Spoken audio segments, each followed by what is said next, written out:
Akan aku tuh,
Hoje,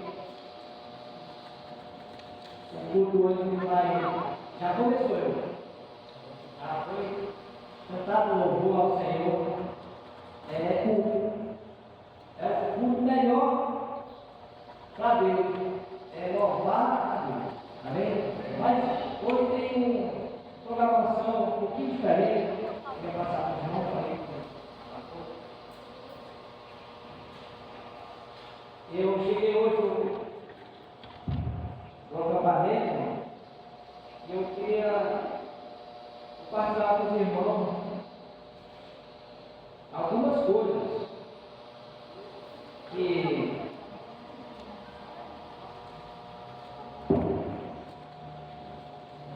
eu não sabia o que era bem um acampamento. Eu queria dizer para os irmãos que um acampamento não é só um acampamento. É um convite de Deus, porque lá Ele está para falar com a gente. O acampamento tem palavra de Deus.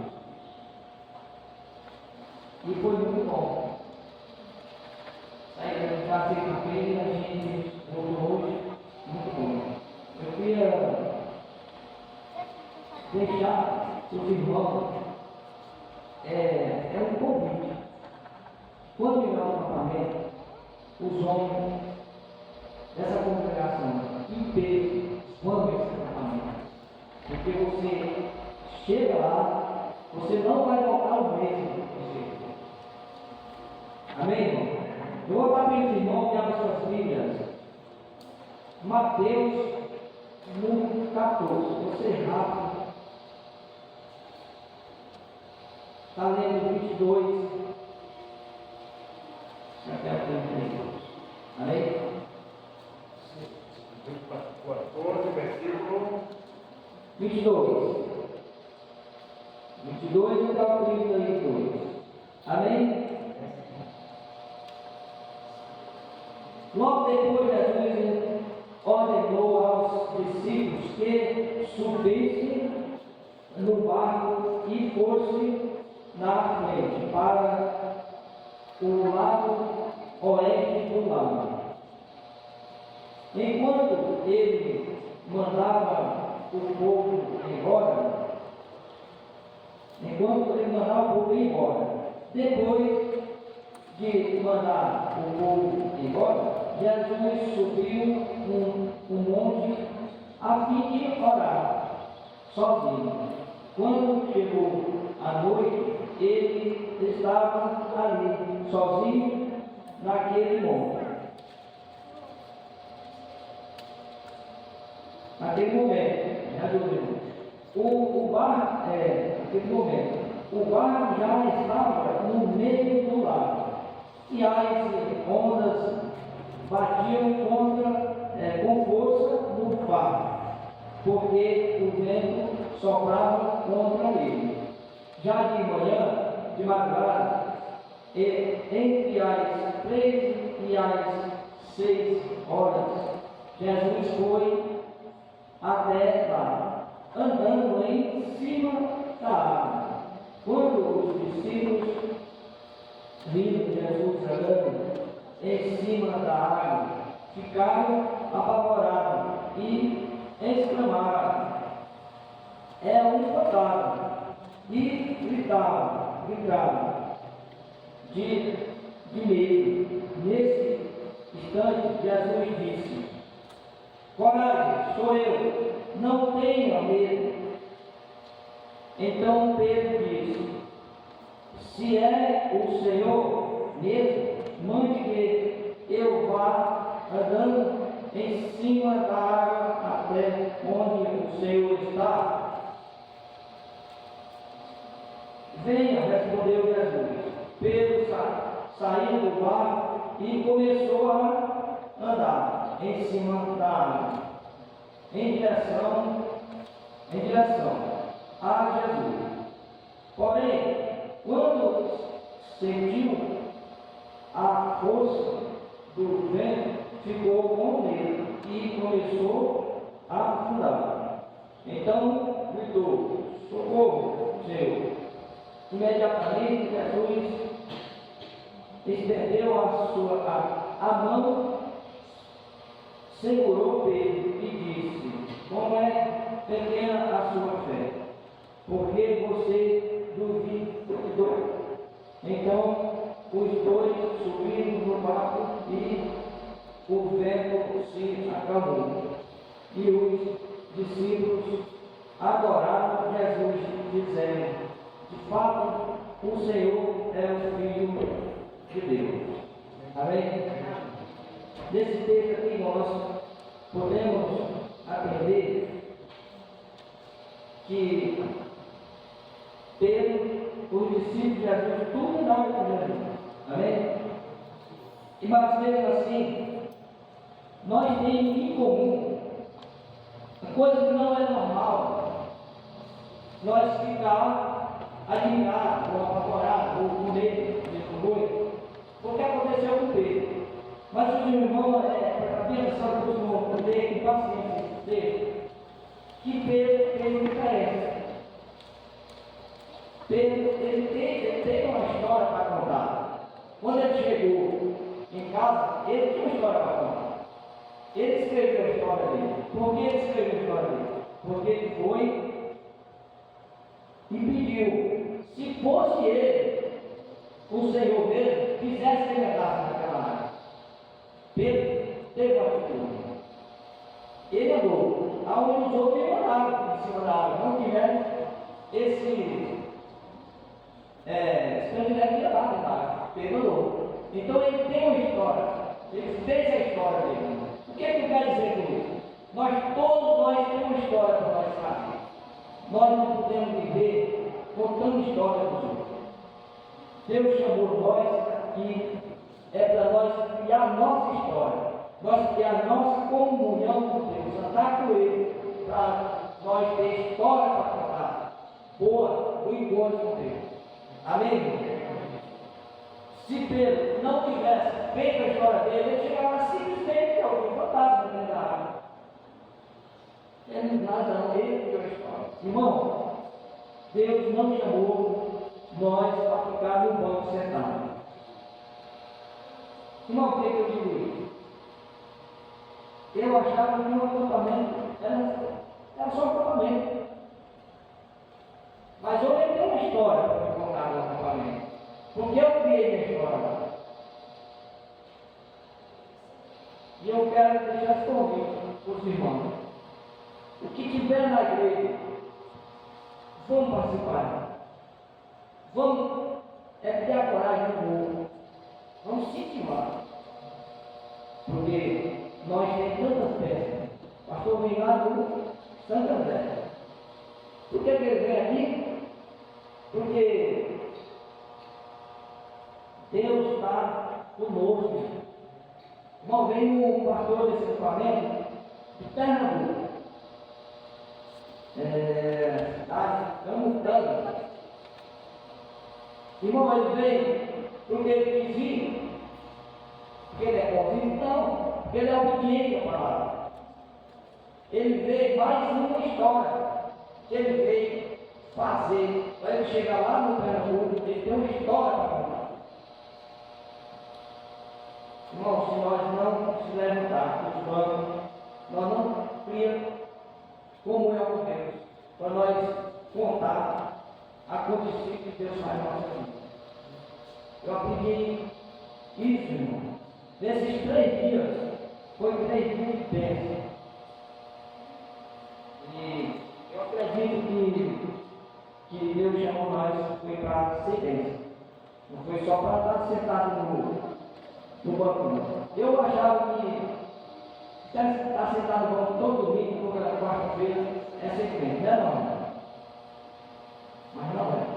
Ser crente é ter comunhão com Deus, andar no Espírito Santo de Deus. E para isso, nós temos um Deus que Ele tem misericórdia. Não é que nós somos bons, não é que nós merecemos. É porque Ele é misericórdia. De um modo tão.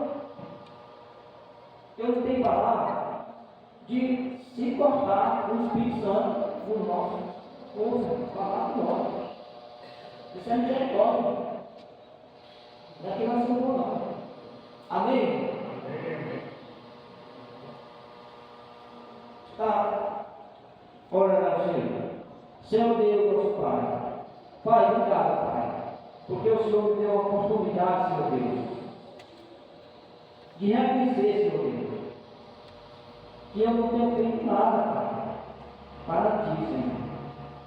Pai, nesta noite, Pai, mais uma vez eu te peço, Senhor Deus, nos capacita, Senhor Deus.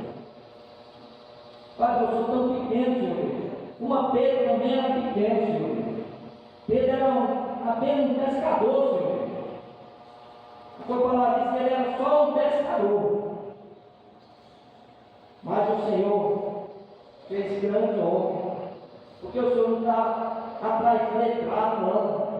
O Senhor está atrás de coração humilde, Pai. Aquele coração que se humilha nos teus pés, Pai. O Senhor está atrás de homens, Senhor Deus, que queira compromisso com o Senhor. Pai, querido Deus, nesta noite, Pai, eu entendo, Pai, que tem coisas, Senhor Deus, que o Senhor não vai fazer para mim. O Senhor não vai ler uma Bíblia para mim, Pai. É eu que tenho que ler, Pai.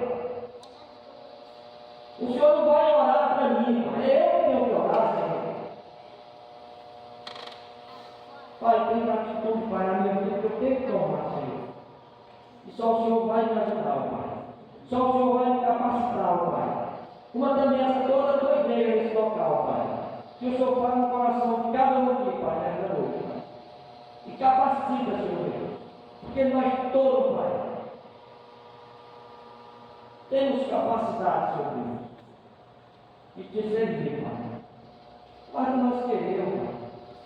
Porque o Senhor é o dono de todas as coisas, Senhor Deus. O Senhor é dono das nossas vidas, Pai. Por isso, Pai, só precisa nós te entregar, Senhor. Só precisa nós usar o Evangelho, Pai. Que a tua palavra, Pai, fique com toda a tua igreja. Em nome de Jesus. Amém. Amém. Glória a Deus. Meus irmãos, nós precisamos desse avivamento. Nós precisamos entender que nós estamos nesse mundo para servir ao Senhor. E servir a Deus vai muito além, como o Paulo falou, a gente sentar na igreja, ouvir o culto e ir embora para as nossas casas, orarmos. Temos uma vida religiosa, mas nós precisamos ter uma vida de intimidade com Deus.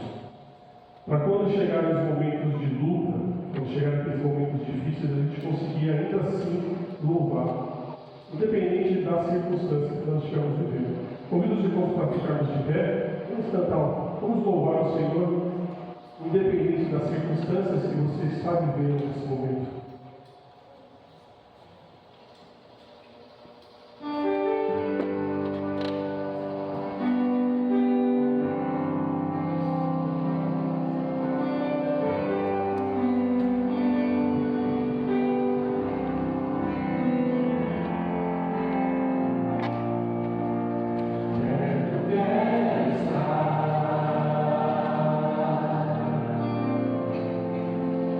Junto a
independente das lutas, independente das dores, que a gente possa continuar louvando e adorando ao Senhor. E vamos continuar adorando alegremente. Enquanto nós estivermos cantando esse cântico, saia do seu lugar, abraça o seu irmão, deseje para ele uma semana abençoada. Se você não teve oportunidade ainda, se você já fez, faça novamente. Esse vai ser aquele nosso momento especial para a gente poder nos cumprimentar, nos alegrarmos dentro desse momento de comunhão.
instrumentos aqui sopro, mas isso não nos impede de louvar e adorar o nosso Deus, amém? Pelo contrário, Deus nos dá ferramentas que a gente consegue louvar com alegria. Vamos continuar louvando. Enquanto nós estivermos louvando esse último cântico, os irmãos que trouxeram seus dízimos, suas ofertas, vão ter a oportunidade de devolver agora no dia do Flácio.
Nós sabemos, Pai.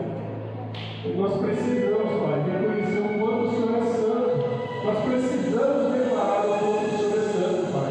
Nós precisamos repetir para ficar inculcado nas nossas mentes, Pai. E nós sabemos que o Senhor é santo, Pai. Que o Senhor é fiel, que o Senhor é justo. Nós precisamos, Pai. Nós precisamos a cada dia buscar ser santos, Pai. Que o Senhor possa nos ajudar através do Teu Santo Espírito, Pai. Porque se não for através do Senhor, Pai, nós não somos capazes. Nós somos falhos, fracos, nós somos pequenos. Mas através do Senhor, o Senhor nos fortalece. E é o que nós pedimos, Pai, nos fortalece. Para que possamos, Pai, chegar ao privilégio de sermos santos, para agradar ao Senhor, para nos aproximarmos daquilo que o Senhor tem planejado para nós. Obrigado, Senhor. Obrigado pelo privilégio que nós temos de estarmos aqui nessa noite, reunidos para adorar, louvar o Santo Nome e reconhecer que o Senhor é santo sobre todas as coisas. Senhor, seja conosco nesse mundo, continua conosco. Pedimos que a tua graça continue conosco, que a tua misericórdia continue conosco. Entregamos tudo nas tuas mãos, porque sabemos que o Senhor sempre tem o melhor. Seja conosco, que pedimos o nome sagrado do teu Filho Jesus. Amém. Os irmãos podem se assentar. Aquele momento especial que nós abrimos para a oração. O pastor vai estar orando pela vida. Se você tem um pedido de oração, se você tem alguma coisa que você gostaria de estar entregando diante do Senhor, eu te convido a vir aqui para frente. Eu te convido a estar entregando diante do altar do Senhor. Confia. Meus irmãos, às vezes vir aqui para frente não vai mudar nada. E você vai pensar assim, eu posso orar aqui quando Deus vai ouvir a minha oração. E vai, eu creio nisso, porque a oração é questão de fé. Mas quando a gente convida você a dar um passo para frente, é também uma questão de você demonstrar publicamente diante do Senhor a sua confiança, a sua fé na oração, na ação do Senhor. Mesmo que às vezes a resposta não seja aquela que nós gostaríamos, ainda assim nós temos um Deus que ouve as nossas orações. E se você não tem, como sempre vou ouvir falar, se você não tem nada para pedir, você tem muita coisa para agradecer. Então vem agradecer e entregar diante do altar do Senhor tudo aquilo que você tem para glorificar e agradecer. Amém? Bem, fique à vontade, irmãos. Nós temos que lembrar na oração que uma das características de Deus, maravilhosas, fazendo sequência dos cantos, é que Deus providencia para os seus filhos e também para a humanidade, para o universo dele, tudo que é necessário. O Senhor Jesus disse assim, no sermão chamado Sermão da Montanha: portanto, não fiquem inquietos, dizendo que comeremos, que beberemos, ou com o que nos vestiremos. Buscai, pois, em primeiro lugar, o seu reino e a sua justiça, e todas essas coisas vos serão acrescentadas. Portanto, não vos inquieteis com o dia de amanhã, pois o dia de amanhã trará os seus cuidados. Basta ao dia o seu próprio mal. Vamos orar? Ó Deus, um momento muito importante aqui, Senhor, que não pode ser perdido dentro de ti.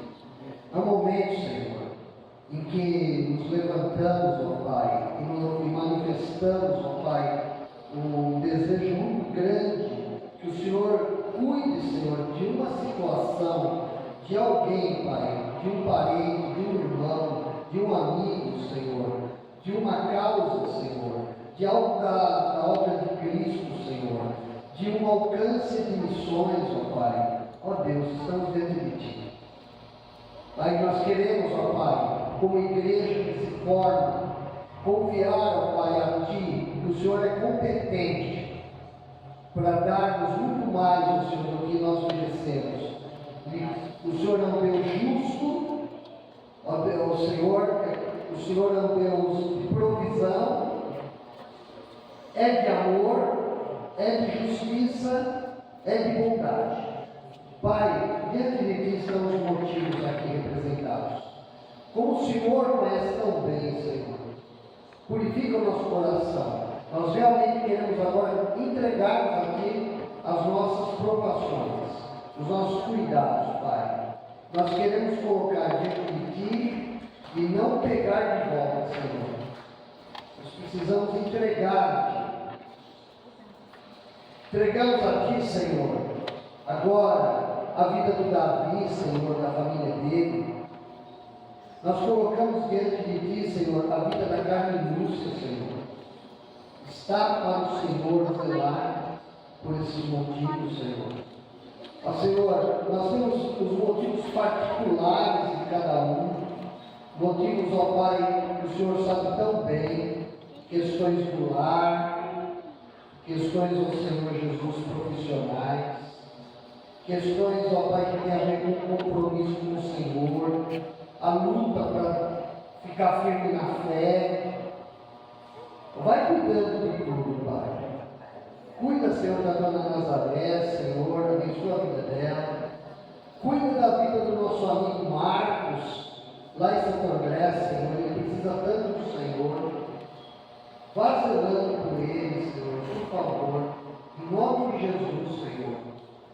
Senhor, tantos motivos, ó Pai, pessoas que precisam do Senhor atuando naquela doença incurável, Senhor. Senhor, venha zelar, Pai, por essas pessoas, ó Pai. Queremos agradecer pelas respostas de oração. Agradecemos pela melhora de saúde da cirurgia da irmã Ilma, não queremos esquecer isso. Agradecemos pelo trabalho que o Senhor tem nos dado, pelo salário que temos recebido. Agradecemos porque confiamos em Ti, por isso entregamos o dízimo como prova de confiança no Senhor. Agradecemos, ó Pai, pela existência desta igreja e pelo aniversário, Senhor, da nossa igreja, nossa missão batista, semelhante à nossa em Tambaú. Ó Deus, obrigado porque hoje o Senhor permite que ela complete 31 anos. 31 anos que nós estivemos lá, começando aquele trabalho. É uma bênção para nós. Ó Senhor, confio a Ti, Senhor, um pastor para a Igreja Batista, a Missão Batista Santa Cruz do Rio Pardo. Pai, venha zelar. Ó Deus, obrigado por tudo. Ó Deus, venha cuidar, ó Deus, das crianças que aprenderão a Tua palavra esta noite. Zela por cada criança, para que elas estejam se comportando, estejam atentas ao Senhor, a palavra de Deus ensinada a elas, esteja, Senhor, uma mensageira da palavra nesta noite para elas. Venha cuidar, Senhor. Esteja, Senhor, cuidando também do nosso coração, através da pregação que nós teremos daqui a pouco, de um assunto tão importante, Senhor, como é, Senhor, galardão das coisas celestiais. Abençoa o pastor Samuel que pregará. Agradecemos, ó Pai, pela alegria que o irmão Cosmo demonstra, Senhor, ao voltar, Senhor, ele e Mateus, do encontro dos homens. Obrigado, Senhor. Ó Deus, nós somos muito felizes, porque o Senhor tem sido bom conosco. Nós agradecemos e pedimos em nome de Jesus. Amém. Amém, amém, meus irmãos. Larguemos diante de Deus esse fardo, tá bom? Deus abençoe. Amém. Meus irmãos, dando continuidade ao nosso culto, hoje nós vamos ter uma atividade um pouquinho diferente. Gostaria de convidar o Juliano. Acredito que alguns irmãos já conhecem o Juliano já, né? O Juliano é uma bênção. O Juliano é seminarista. Já está indo para a reta final do curso dele. Se Deus quiser, vai ser um pastor abençoado, com certeza, creio nisso. Tem o coração disposto a servir. E o tempo que nós congregamos juntos lá no Mobilírio, o Juliano ele era responsável por missões. Ele sempre teve um coração muito envolvido com a obra. E nos alegra, porque o pedido veio daqui da igreja. Isso nos mostra que nós devemos estar no caminho correto. Veio pedido aqui da igreja que a gente poderia ter um momento missionário para a gente poder entender a ação do Senhor no mundo e o que a gente ainda precisa se envolver, meus irmãos. Missões é fundamental. Missões é a alma da igreja. Nós não seríamos nada praticamente se a gente não tiver missões, porque o principal, a ordem de Jesus foi para a gente ir pelo mundo.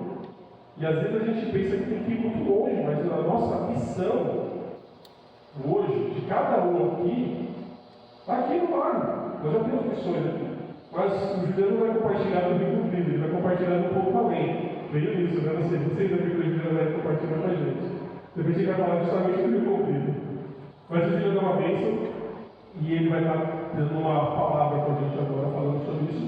E a intenção é que, mensalmente, o Juliano traga um momento missionário para a gente poder refletir, para a gente poder orar, para a gente começar a se envolver com o trabalho do Senhor cada vez mais.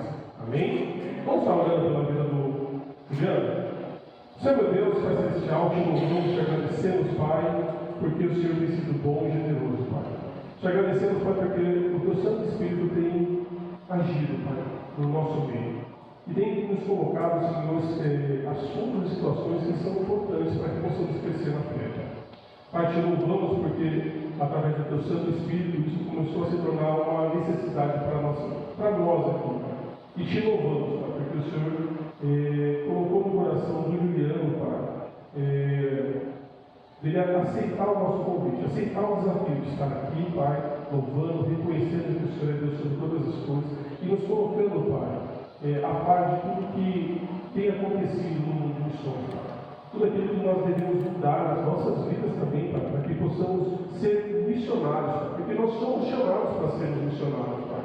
Nós somos chamados para levar a tua palavra, Senhor.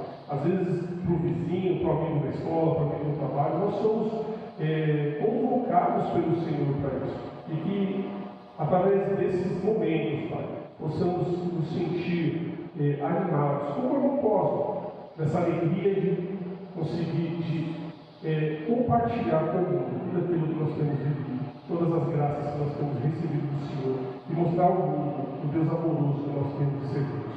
Por isso, ser conosco, Pai, peço que o Senhor esteja agora usando o teu servo aqui, na palavra que ele vai estar fazendo, Senhor, e que seja uma palavra que nos abençoe. Ser conosco, eu pedimos com o Sagrado Filho de Jesus. Amém. Amém. Graças a paz, irmãos, do nosso Senhor Jesus Cristo. Irmãos, então nesse momento, vamos lá. Eu vou dividir em dois tempos. O meu tempo é curto, mas eu vou dividir ainda assim em dois tempos. Primeiro, a gente trazer uma reflexão rápida e entender o que é missão, qual é o nosso papel e o porquê da oração. Porque é um momento de oração. E o segundo momento vai ser o quê? Cada um aqui separando aí em dupla, em trio, e eu vou colocar alguns motivos de oração, referente ao campo missionário, tá bom? Então, vamos lá. Missão. O que vem ser missão? Por que existe missão? Sabemos que no texto de Mateus capítulo 18, nós vamos ver a ordem do Senhor, capítulo 18, a ordem do Senhor Jesus. Mas de uma forma bem rápida e objetiva, a igreja do Senhor Jesus, ela existe na terra para adorar o Senhor, certo?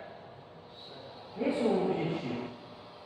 Nós fomos alcançados pelo Evangelho e agora nós separamos os dias, momentos para quê? Para adorar a Deus que nos resgatou das trevas. Esse é o objetivo. Só que existe ainda pessoas que o Senhor quer receber a adoração. São pessoas perdidas que não conhecem o Evangelho, que precisam do Evangelho, assim como nós precisamos também, E um dia fomos alcançados por Ele. Então a missão existe, irmãos, porque a adoração existe. Por que no céu não vai ter mais missão? Não vai existir mais ministério de missões? Porque, irmãos, nós vamos estar diante do Cordeiro. A gente vai estar diante dele, adorando. toda a eternidade. Mas ainda aqui nessa terra, nós adoramos o Senhor e nós temos que convidar pessoas para também adorar esse Cordeiro. É por isso que a missão existe. E a missão é para nós, igreja do Senhor, que foi comprada pelo sangue de Cristo. Tá bom? Então, esse é o primeiro ponto. Por que orar por missões? Por que é importante a oração? Né? Nós vemos aqui nas Escrituras, eu queria compartilhar com vocês 2 versículos. Tá? Primeiro, 2 Tessalonicenses capítulo 3. Paulo, ele vai lembrar aos irmãos ali na igreja de Tessalônica o motivo de orar por missões. E olha só o que Paulo vai falar. Versículo 1 de 2 Tessalonicenses capítulo 3. Finalmente, irmãos, orem por nós, para que a palavra do Senhor se propague rapidamente e receba a honra merecida, como aconteceu entre vocês. Olha só um texto importante, vou repetir novamente. Finalmente, irmãos, ore por nós, para que a palavra do Senhor se propague rapidamente e receba a honra merecida, assim como aconteceu entre vocês. A oração, irmãos, então, em missões, não é só pensarmos no sustento missionário, no sustento de um missionário que está ali no campo missionário, mas sim para que o Evangelho seja anunciado. Esse é o foco. O foco de Deus na missão é que o Evangelho seja proclamado. Sustento, nós oramos, mas sabemos que é o Senhor da missão que já sustenta o missionário. O próprio missionário, ele descansa nisso. Ele sabe que a porta da providência está sempre diante dele, porque o Senhor da missão é o próprio Deus. É Ele que faz essa comissão, é Ele que nos envia para as nações. Bom? E o segundo texto que eu queria recitar, fica lá em Efésios capítulo 6, ele vai dizer o seguinte: orai do mesmo modo por mim, para que quando eu falar, seja concedido o poder da mensagem, a fim de que destemidamente possa revelar o mistério do Evangelho. O apóstolo Paulo, então, na carta de Efésios, no capítulo 6, versículo 19, ele vai falar daquela armadura de Deus, e no fim ele vai falar sobre o poder da oração, que todos os irmãos devem suplicar. Só que ele vai falar assim: olha, faça isso por mim também, para que eu, ao falar, me conceda para o Senhor o poder do Evangelho, o poder da mensagem. Isso é importante na hora missionária, como eu disse. A oração logo é um momento de intercessão, em que nós não vamos suplicar ao Senhor as bênçãos para o campo missionário, mas pedir ao Senhor ousadia e intrepidez para que Ele use a boca da sua igreja para falar até os confins da terra.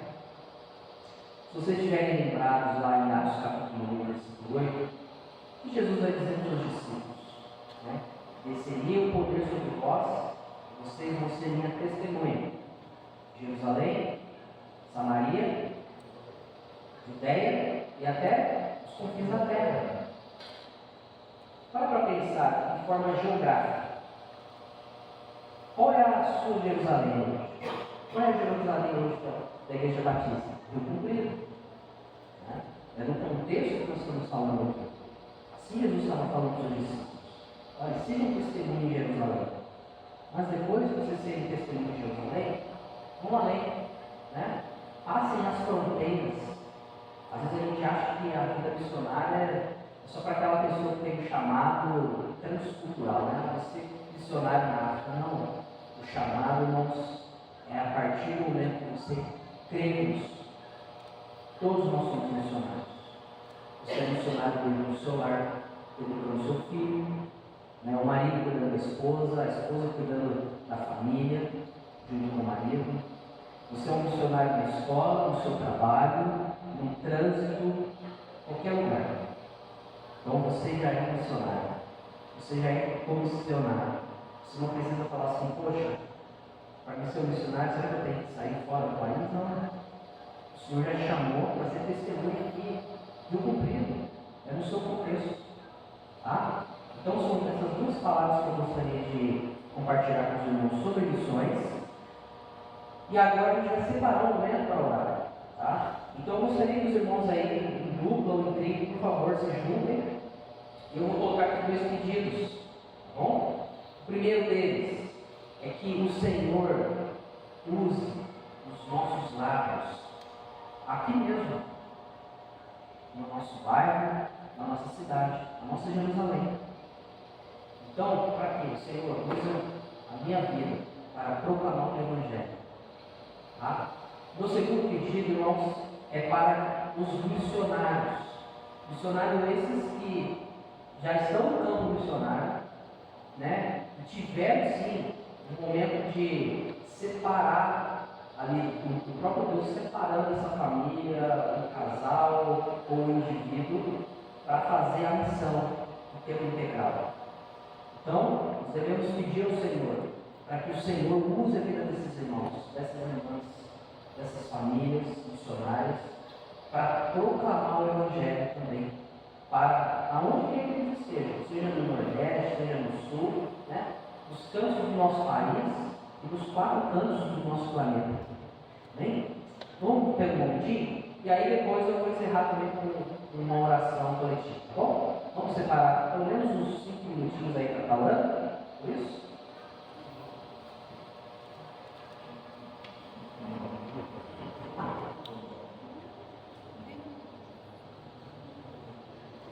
Agora, orar ou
Senhor Deus, Senhor das nações, bendito é o Cordeiro, que morreu, mas que ressuscitou a terceiro dia.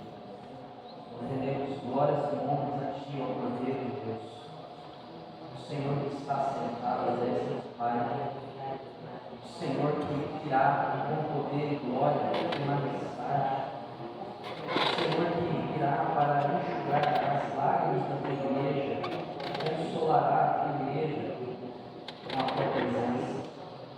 O Senhor também virá como juiz, a julgar aqueles, ó Deus, que não confessaram o teu nome. Ó Senhor, a tua igreja, Deus, nessa noite, clama a Ti pela obra que o Senhor fez por nós na cruz do Calvário.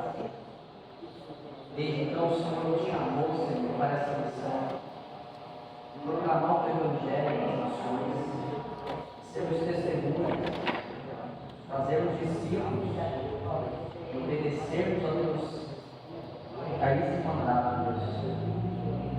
Usa-nos, Senhor, os nossos lábios, ao abrir das nossas bocas, Senhor, que a tua palavra ela sai com poder, assim como o apóstolo Paulo pediu para que os irmãos da igreja de Éfeso fizessem, orando para que ao abrir a boca, Senhor, a mensagem do Senhor seja falada. Ó Deus, que a Santo Espírito esteja sobre nós, esteja, Senhor Deus, trazendo essa verdade para nós. Possamos, Senhor, testemunhar da tua palavra, ó Deus, aqui na nossa Jerusalém, aqui nesse bairro, Senhor, mas não somente aqui, mas até os confins da terra. Nós clamamos ao Senhor na igreja. Ó Deus, usa nossas vidas, usa a vida de cada irmão aqui, que são moradores do bairro, Senhor. Use-os poderosamente, ao sair dos seus lares para o trabalho, para a escola, ó Senhor, os donos de casa também, Senhor. Usa-os, ó Deus, dentro do seu próprio lar, testemunhando o teu Evangelho aos seus pequeninos. Ó Senhor, usa a tua igreja, Senhor, neste bairro. Traga aqueles, ó Deus, que o Senhor já escolheu antes da fundação do mundo, que são tuas ovelhas. Usa a tua igreja como um farol deste bairro para atrair alguém, Senhor, as ovelhas do Senhor, e ouvirão a tua voz e seguirão o bom pastor. Usa a tua igreja, Senhor, aqui neste bairro. Dê ousadia, intrepidez a eles. Ó Deus, dá esperança para nós, que a vinda do Senhor Jesus Cristo nos ares, da mesma forma como ele foi assunto ao céu, ele voltará às nuvens. Essa é a esperança da igreja, a noiva do teu Filho Jesus. Usa, Senhor Deus, a tua igreja. A igreja é essa que está reunida aqui neste domingo. Ó Senhor, nós suplicamos a Ti, clamamos a Ti. Ó Deus, da mesma forma, Senhor, eu suplico pela vida dos nossos irmãos e irmãs que foram separados, ó Deus, para a obra missionária.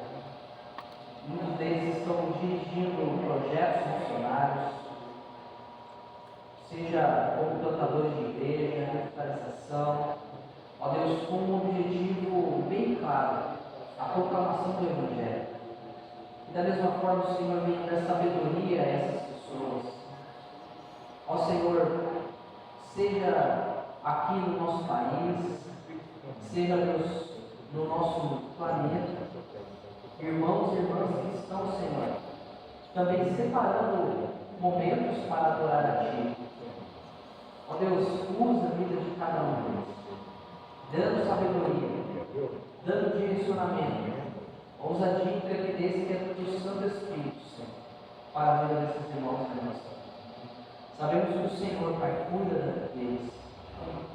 O Senhor é quem sustenta toda a tua criação, porque o Senhor é o nosso Criador, o nosso provedor. Ó Deus, dê a saúde, dê a providência, mas o mais importante, Senhor, ao abrir da boca dos nossos irmãos, fale através deles, Pai. Que a palavra do Senhor, ela venha ser proclamada nos 4 cantos deste mundo. Usa a vida da tua igreja, usa a vida de irmãos, Pai, e tem esse chamado também, o tempo integral. Ó Deus, mas que possamos lembrar, Deus, que todos nós somos chamados para missões. Usa a nossa vida, Senhor. Nós suplicamos isso nesta noite. E glórias e honras seja dada ao Cordeiro, que morreu, mas que ressuscitou. Ele é a nossa esperança. Ele é a esperança para este mundo. É no nome dele que eu faço essa oração. Amém, Senhor. Obrigado, irmãos.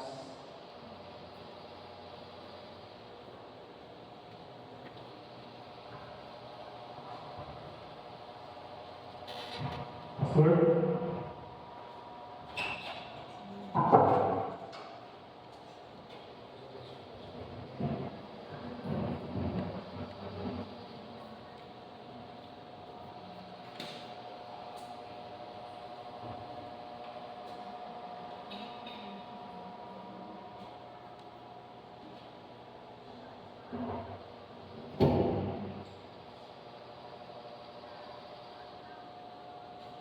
Graças e paz, irmãos. Estamos aqui mais uma vez, né? Para a palavra dessa noite. Então, o nosso tema de hoje vai ser as características da coroa da justiça que os salvos receberão na eternidade. Coroa da justiça que os salvos receberão na eternidade. Eu gosto muito desse capítulo 4, da segunda carta de Timóteo, né? Quando Paulo escreveu esses últimos capítulos, praticamente ele já estava com a guilhotina no pescoço. Tudo que ele fala depressa. Já estava na fim da carreira. A vida cristã ela é muito interessante. Às vezes nós olhamos e só enxergamos aquilo que está diante dos nossos olhos. Só aquilo que está diante dos nossos olhos, ou seja, as coisas materiais. Porque as coisas espirituais nós só enxergamos com os olhos da fé. Precisamos ter fé para que possamos contemplar essas coisas. As coisas materiais que as pessoas lutam desesperadamente por elas com o tempo vai perecer. Elas vão perecer. Mas quando nós olhamos com os olhos da fé, nós podemos contemplar o quê? Nós podemos contemplar a eternidade que Deus preparou para cada um de nós quando nós partirmos deste mundo. Isso está do outro lado, né? Do outro lado do mundo. Nós tivemos recentemente os famosos Jogos Olímpicos, né? Que acontece cada 4 anos, né? E esse texto que nós vamos ler agora, ele descreve uma corrida de Jogos Olímpicos. Então vamos ler os últimos capítulo 4, versículo 6 a 8. Paulo diz assim: estou sendo derramado como óleo do oferta e bebida. Está próximo o tempo da minha partida. Combati o bom combate, terminei a carreira, guardei a fé. Agora me está reservada a coroa da justiça que o Senhor, justo juiz, me dará naquele dia, e não somente a mim, mas todos quanto amarem a sua. Querido Deus, nosso Pai, nesta hora, Pai, pedimos que o Teu Santo Espírito ilumine os nossos corações para estar atento à Tua palavra, que possamos tirar dela lições preciosas para nós. Amém. Em nome de Jesus. Amém. Muito bem, então, aconteceram aí os Jogos Olímpicos, né? Nosso país ganhou várias medalhas e tivemos aí a Rebeca de Andrade, né? Que foi o grande destaque, vamos dizer assim, nas Olimpíadas, né? Então, nós também temos aqui no mundo uma corrida onde um dia, quando nós terminarmos ela, porque um dia ela vai terminar, nós também vamos ser coroados com a coroa da justiça que está reservada para cada um de nós.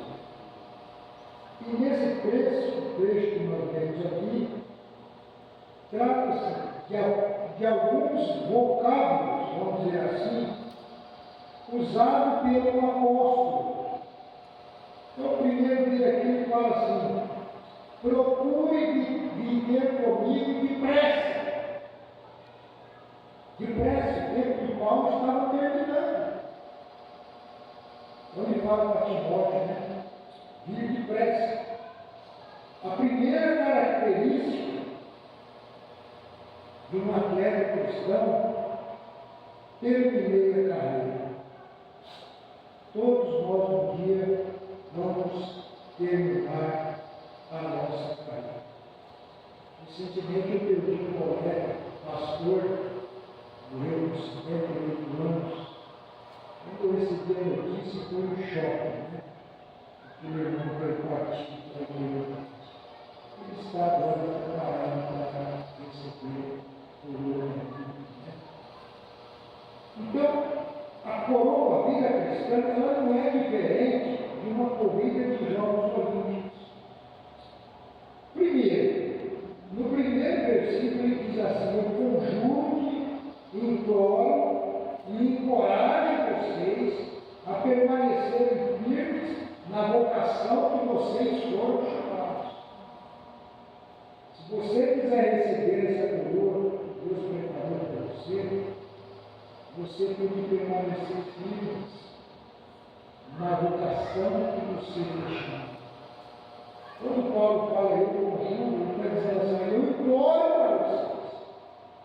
Eu peço, em outras palavras, pelo amor de Deus, não abandone a carreira cristã, mas cada dia mais esteja fortalecido. A outra palavra que ele diz assim: agora está reservada a coroa da justiça, o que o justo juiz me dará naquele dia. A coroa estava reservada a ele. Seria coroada. Quando um atleta era coroado, ele recebia a coroa. Então, a coroa que o atleta recebia, ele tem hoje também, nos Jogos Olímpicos, era um ornamento. Ele era feito de folhas de louro. Vai ver nos Jogos Olímpicos, né? Eles fazem uma coroa feita de folhas de louro. E aquela coroa é colocada na cabeça do atleta quando ele termina a corrida. E o valor é uma coroa, vamos dizer assim, de mato. Pegar mato e fazer lá uma coroa e pôr na cabeça do atleta. Por que eles faziam isso?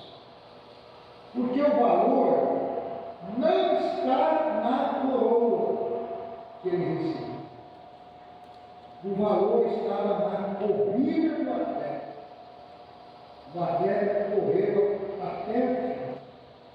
É interessante quando você assiste os Jogos Olímpicos, você vê aqueles atletas correndo com todo aquele entusiasmo. E na corrida, o atleta ele corre com uma camiseta, um calção, um tênis. Ele se desfaz de toda coisa que possa atrapalhar essa corrida, para que ele chegue lá na frente em primeiro lugar. Então o valor não está naquilo que é colocado na cabeça dele, mas na corrida que ele está fazendo, na vitória. Foi em 1959,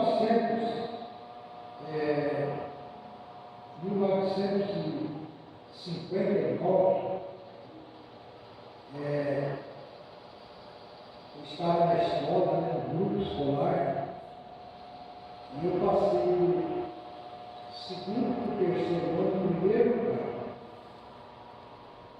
E a minha professora me deu um estojinho desse tamanho, feito de madeira, coisinha assim, insignificante. O valor não estava naquele estojo que era madeira. O valor estava no esforço que eu fiz para merecer tudo. Por isso que vocês nunca devem abandonar a carreira cristã, mas se esforçar cada vez mais para atingir aqueles objetivos que Deus preparou para cada um de nós, né? E sempre correndo, firmes, não olhar para trás, mas sempre olhando para frente, para o alto que Deus preparou para cada um de nós. O ornamento era colocado sobre a cabeça do atleta como símbolo do poder, dignidade e distinção, vamos dizer assim, né? Que o atleta ia receber. E a Bíblia, ela é muito interessante. Nela nós vemos os mistérios, vamos dizer assim, que Deus revelou. E quando conseguimos ver na Bíblia esses mistérios, é algo que edifica a nossa vida. Então, nós seremos muito edificados quando nós vermos e entendermos aquilo que Deus preparou para cada um de nós. Exemplo. Na Bíblia tem dois exemplos maravilhosos, né? Um é a coroa e o outro é a cruz.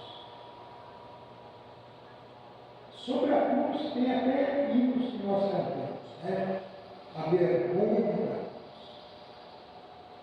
Morrer numa cruz era algo mais vergonhoso que existia. Muitas vezes nós vemos as fotos de pessoas morrendo na cruz, vestidas, mas não era assim não. As pessoas morriam na cruz, nus, sem roupa. Era uma vergonha que era pregado na cruz. Então, o cristianismo existem essas duas coisas triunfais, né? São a coroa e a cruz. Então existe uma cruz, mas também existe uma coroa que o vencedor recebe no final da coroa. Então a Bíblia chama essa coroa de coroa da glória ou coroa da justiça. No Novo Testamento, a coroa está relacionada com o emblema de guardiões que os santos, os cristãos verdadeiros receberão quando a vinda do Senhor. Jesus disse lá em Apocalipse: os 24 anciões se prostraram diante daquele que está sentado no trono e adoraram aquele que vive para sempre.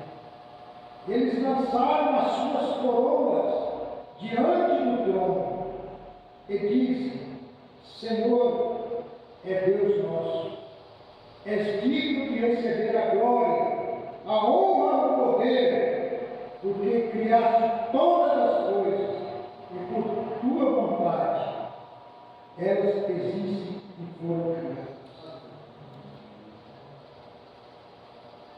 Quando Paulo pressentiu que ele estava chegando no final da sua vida,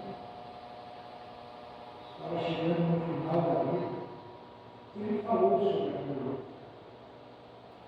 Falou sobre ela, a respeito dela. E uma coisa que ele falou interessante, ele disse assim, a coroa está guardada, como se estivesse dentro de um cofre, lá guardada para cada um de nós, quando terminarmos a nossa vida.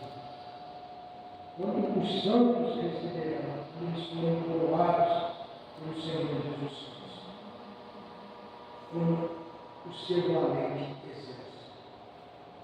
Porque, na verdade, nós somos um exército. Somos um exército de Cristo. Quantas surpresas, meus irmãos, haverá naquele dia? Pessoas que nós não achávamos que estariam, mas está. E pessoas que a gente achava que está e não vai estar. E ela também é chamada de coroa triunfal. Tinha coroa feita de ouro, que servia para coroar também os generais triunfantes, que tinham às vezes o seu exército, vamos dizer assim, cercado diante de uma rendição vergonhosa. De repente, eles livraram o seu exército daquilo ali, e por ser esses valentes homens, generais, eles recebiam a coroa triunfal, que conseguiu fazer essa constituição. Era feita de folha de ouro lustosa, bem espessa, colocada na cabeça daquele homem. Mas o valor não estava naquela coroa, estava na sua vitória que ele conseguiu. E quando ele recebesse o seu triunfo, era a coroa colocada na sua cabeça. O mesmo também vai acontecer conosco, pois somos soldados. E quantas batalhas, meus irmãos, nós travamos todos os dias. Todos os dias.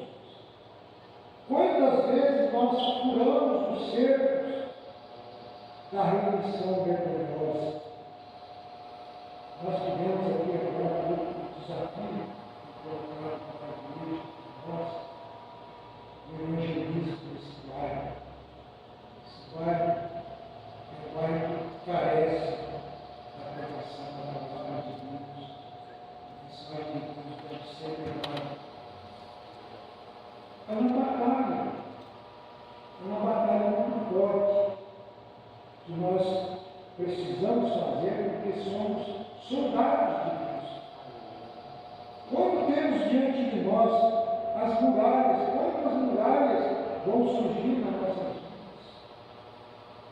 Que temos que escalar para poder levar a igreja a vitória.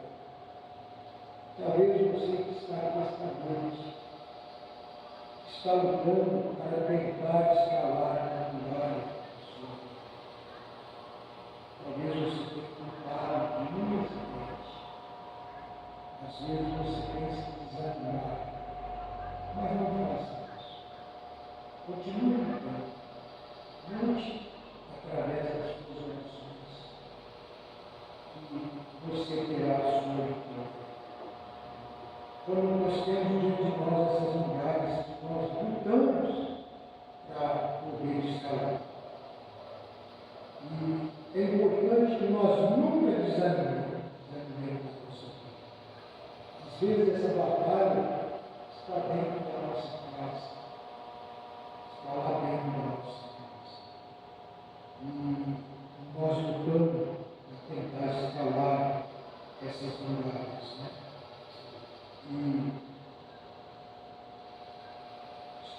quando nós ganharmos, é um diadema que Jesus coloca em nossa cabeça. Quando Paulo escreveu esses versículos bíblicos, ele estava escrevendo para um jovem Timóteo, um jovem que tinha as paixões da sua mocidade. E ele diz, né? Porque virão tempos, nós cremos que esses tempos já estão chegando. Eles vão chegando devagar. E hoje o mundo, a situação do mundo, da nossa juventude, esse mundo perdido, está em caos. A tristeza que nós vemos, como as drogas, tomou conta da nossa juventude.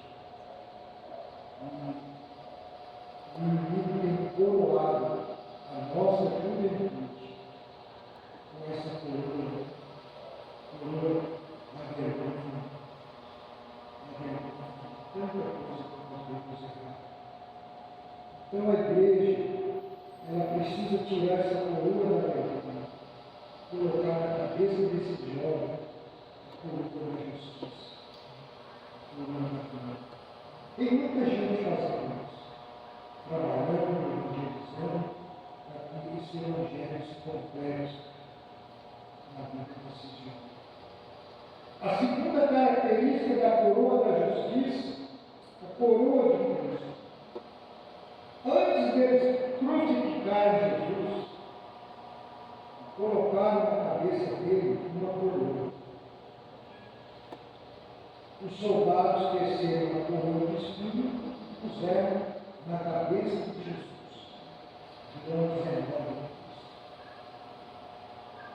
Utilizaram para isso ramos de espinheiros, ramos que tinham neles pequenas flores vermelhas que davam a impressão de ser pedras preciosas, aonde colheram esses espinhos, esses ramos, que fizeram essa coroa, como se fosse o diadema no meio. Depois puseram a cruz aos seus olhos. Na fronte ele tinha uma coroa, e nos ombros ele tinha uma cruz. Essas coisas que nós precisamos ver. Quando vestiram Jesus com aquela capa e puseram o cetro na mão dele e uma coroa na cabeça, era um rei. Ele estava coroando um rei sem saber. Quem olhava para ele, via nele um rei. Um rei que ia morrer de cada um de nós naquele nosso dia. A cruz e a coroa são o brasão do cristianismo. Os soldados romanos desenharam sem que percebessem durante todo o tempo da sua paixão. Aquela coroa foi fixada na sua cabeça. Ela não foi colocada ali por acaso. Não foi colocada por acaso. Mas a cruz foi colocada ali nos ombros de Jesus, pelas mãos de Deus. Pelas mãos de Deus.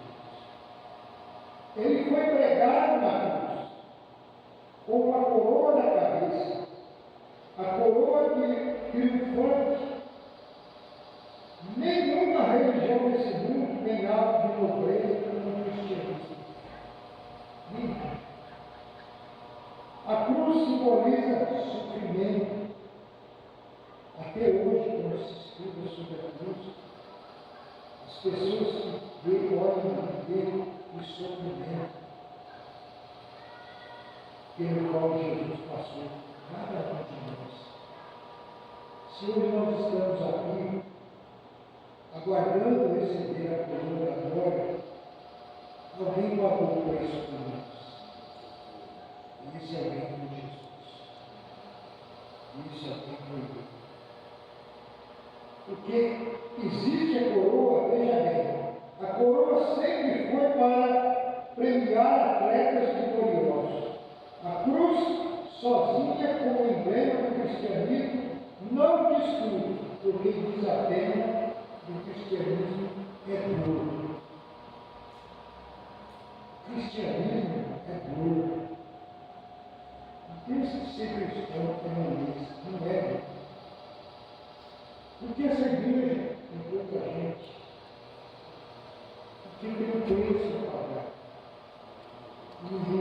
trouxe para nós Cristo. Por isso você deve permanecer fiel, porque o preço de você já foi pago. Lá na cruz Calvário. Quando nós olhamos aquela coroa na cabeça de Jesus, ela completa o quadro. Ele estava pregado na cruz, ostentando na fronte dele, na cabeça dele tinha uma cruz, na cabeça tinha uma coroa e nos ombros dele tinha uma cruz. Ele estava ali sofrendo pelos nossos pecados.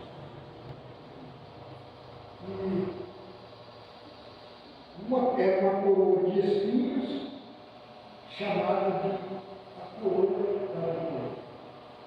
Nós, os cristãos, passamos por muitas lutas neste mundo, mas um dia receberemos a coroa.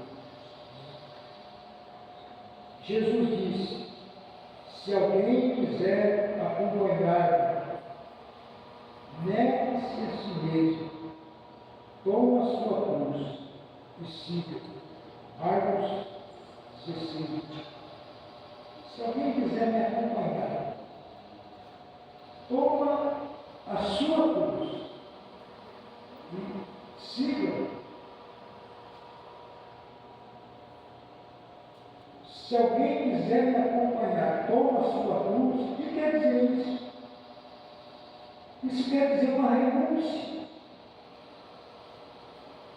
Quando nós tomamos uma decisão do lado de Cristo, nós renunciamos um monte de coisa que fazemos. Porque nós não vamos poder carregar essa cruz, esse monte de coisa que nós temos na nossa vida. Por isso nós temos que tomar a cruz e renunciar muita coisa na nossa vida. Era um quadro bem dramático quando nós vemos isso pelos olhos da fé, que Jesus estava sofrendo. Era um sofrimento vitorioso. Vitorioso. Muitas pessoas olham para o quadro do verdadeiro cristianismo e só vê uma cruz. Não vê mais nada, né? Só imagina uma cruz estranha, sinistra, na imensidão do Calvário. Só isso. Como se fosse um matador de ovelhas. A cruz de Messias. Foi o que aconteceu tanto com os judeus como os gregos. Os judeus viam ele. E os gregos escandalizados.